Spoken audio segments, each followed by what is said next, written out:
আসসালামু আলাইকুম সবাই, কেমন আছো আপুরা? আলহামদুলিল্লাহ ভালো আছি আমি। আপুরা, আজকে একটা টিনেজার বাচ্চার জন্য একটা আহ, মানে বাচ্চার গার্ডিয়ান আমাকে একটা 2 পিসের অর্ডার দিয়েছে। একই সাথে 3.5 গজ পরিমাণ কাপড় দিয়েছে, বলেছে একটা প্লাজো তৈরি করে দেওয়ার জন্য এবং একটা উপরে যেন একটা জামা কুচি দিয়ে তৈরি করে দেয়। তো প্লাজোটা কাটার পর আসলে আর 1.5 গজের মতো কাপড় ছিল, 1.5 গজ পুরোপুরিও ছিল না। তো ওই কাপড়টা দিয়েই দেখো আপু কিভাবে তৈরি করি জামাটা। তো টিনেজার বাচ্চার বডিটা আমি 30 ইঞ্চি দিব, 30 ইঞ্চি বডি দিলেই হয়ে যাবে ওর। আচ্ছা, ড্রয়িংটা তো ভালো করি নেই, সমস্যা নেই, এটা কাটবো আপু সুন্দর করে। এটাতে কিছু জোড়া পড়বে, সেটাই দেখো। গলাটা কেটে নিচ্ছি, গলাটা পাশে নিয়েছি 2, লম্বায় নিচ্ছি 3.5। সামনে পিছে সমান গোল গলা হবে।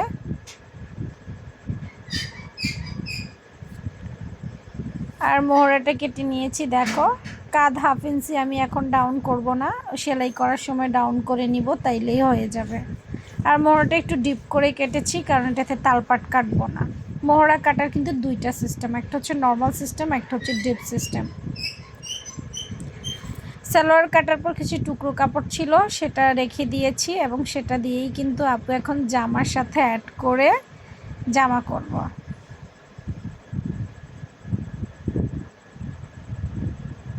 আসলে সেলাই কাজ করলে অনেক মাথা খাটাইতে হয়, এক একটা ডিজাইন করতে হয় এক এক রকমভাবে, কাস্টমারের চাহিদা অনুযায়ী দিন শেষে তৈরি করতে হবে।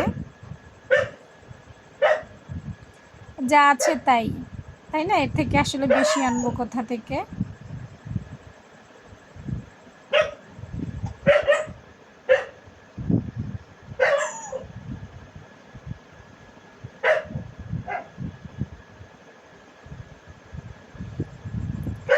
তো দেখো জামাটার ঘেরটা পুরোটা দেওয়ার চেষ্টা করেছি, যতটুকু জোড়া আর কি, এবং নিচ থেকেও সুন্দর করে রাউন্ড করে মিলিয়ে দিচ্ছি। তো দেখো, এই হচ্ছে ড্রেসটার ফাইনাল লুক। সুন্দর হয়েছে না? হ্যাঁ, এগুলো জয়েন করে তারপর জামাটা তৈরি করে ফেলবো।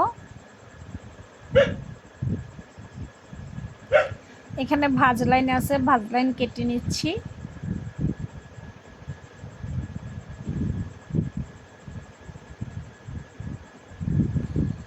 ব্যাস হয়ে গেল জামা।